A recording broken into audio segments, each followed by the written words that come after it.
So the next decision that would be made is utilizing a constrained resource. So in the short term, sales demand may be in excess of current productive capacity. Now, output may be restricted to a company's limited resources, such as space, number of workers, which is labor, machine capacity, etc. It is unlikely that these resources can be acquired to remove the limitation within a short period. Managers are then faced with the decision on how to best utilize the constrained resources in order to maximize the profits. So this is an error somewhere here. In order to maximize profits. So you are given a question, or the company is dealing with limited resources, right? So if you are dealing with limited resources, then you would have to figure out a way that you can use the limited resource better in order to achieve the maximum profit. Now, you need to take the following steps to do that.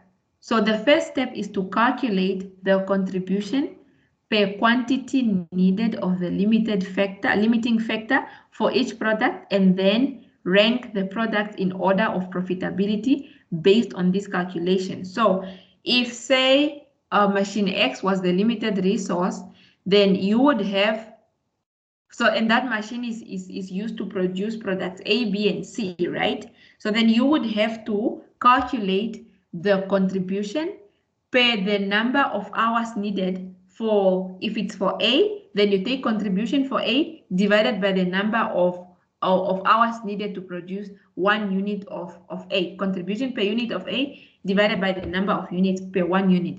And then you go on to calculate that for A, B, and C, and then you rank those now products based on whichever one makes more from machine X, right?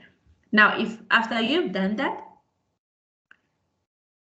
now that is a ranking that is in order of profitability based on the limiting resource.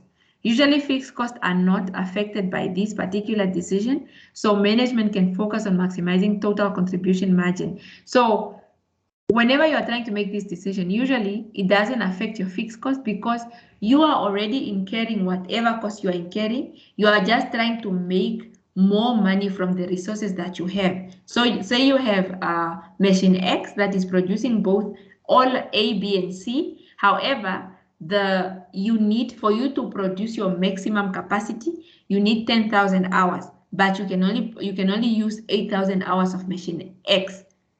So if that's the case, then machine X is a limiting resource, and that means you have to use the 8,000 hours accordingly in a way that will maximize your profit. So it doesn't change your total cost, but it allocates your products in a way that will give you more money in a sense, if that makes sense.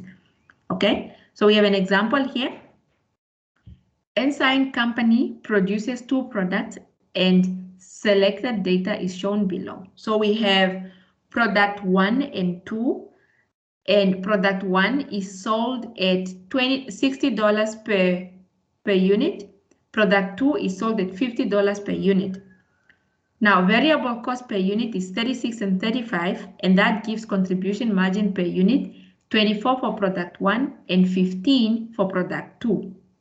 So your current demand per week in units, you have $2,000 for product 1. That is your demand in 1 week, and you have 2,200 for product 2. Your contribution margin ratio is 40% and 30% for product 1 and 2 respectively. So contribution margin will be 24 divided by 60, right? 24 divided by 60, that gives you 40%, and 15 divided by 50, that gives you 30%. So processing time required on machine A1 per unit is, we need to produce 1 unit of product 1, we need 1 minute, and to produce 2 units of product, 1 unit of product 2, you need 0.5 minutes, okay? So based on that, we have additional information that says machine A1 is the constraint resource and is being used at 100% of its capacity. So we are currently using it at its capacity, right? There is excess capacity on all other machines. That means we are good on the other machines except for machine A1. Machine A1 has a capacity of 2,400 minutes per week. So our capacity is 2,400 minutes per week. Now, should we focus our efforts on product 1 or 2? That means, should we first produce product 1 and then use the remaining capacity to produce however many units that we can for product 2, or should we do that for product 2 and then use the remaining units for product 1? So that is what it means.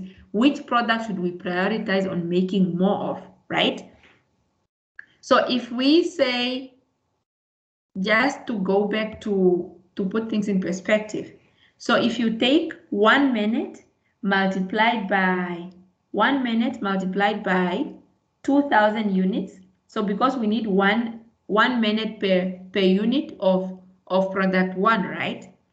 So that gives you 2,000 plus 0.50 multiplied by 2,200 units of product 2. So we actually need 3,100 minutes on machine A1 when we can only get 2,400. So that is why machine A1 is a constrained resource, because we need more time than we can get from it, okay? That's why it's being called a constrained resource, so, or a limited resource.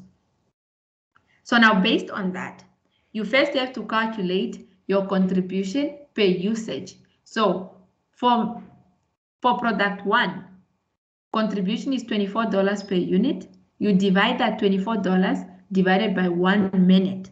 So that gives you a contribution margin per minute of $24. So for every minute that we use of machine A1 for product 1, we make $24. Okay, for each minute we make $24. And for product 2, the contribution margin per unit is 15, and we only need 0.5 minutes. So if you divide 0.5 from 15 divided by 0.5, that gives us a contribution of $30 per minute. So for every 1 minute that we spend on producing product 2, we actually earn $30 on that minute. Does that make sense? Yes, ma'am. Okay. So then, based on that, you take your contribution divided by the usage for the constraint resource, and then you rank them. So based on that, which product should we prioritize? Product 1 or 2? Product 2. Yes. So we need to prioritize producing product 2 because we earn more from making product 2 than we do from making product 1. Okay?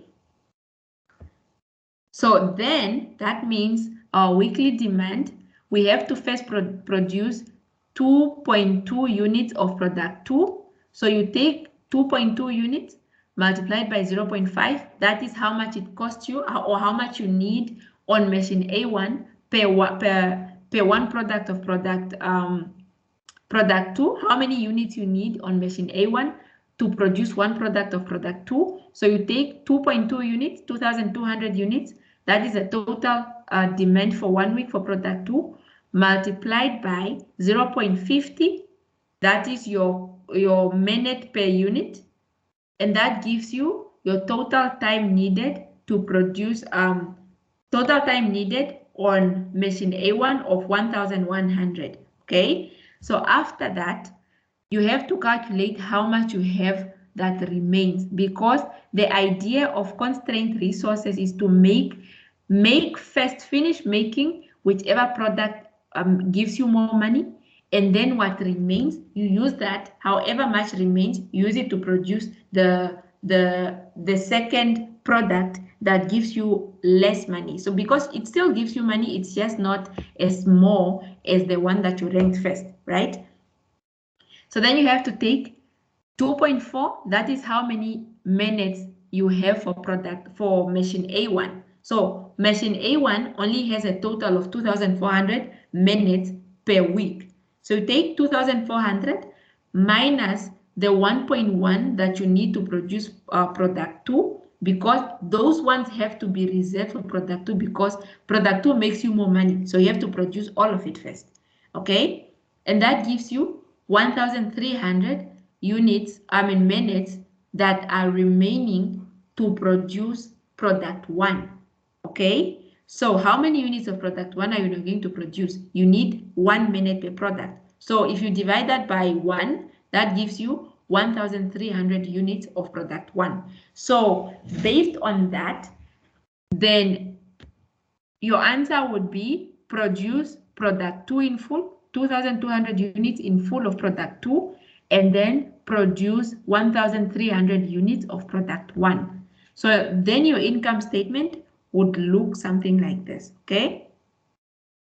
So product 1, because you are only producing 1,300 units, you multiply that by your contribution margin per unit. That gives you your total contribution of 31,200. So that is for product 1. And for product 2, we are going to produce the whole demand quantity. So 2,200 multiplied by $15, that is your contribution per unit, and that gives us 33,000 in total contribution margin. So to use the constrained resource better, if we go with this plan, then Ensign will make a total contribution margin of 64,200. Okay, does that make sense? Yes. Yes, miss. Do you have any questions?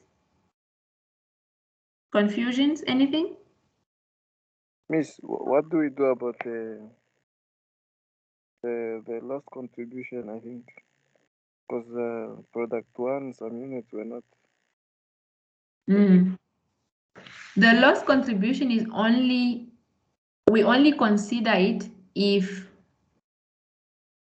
say, in the situation where we were making, that was a special order, and we were currently producing now the total product. In this case, we have to make that decision because we have a constrained resource. That means we don't have enough capacity, right? So it's not that we are choosing a special order over the other. It's just that we are currently making both products, right?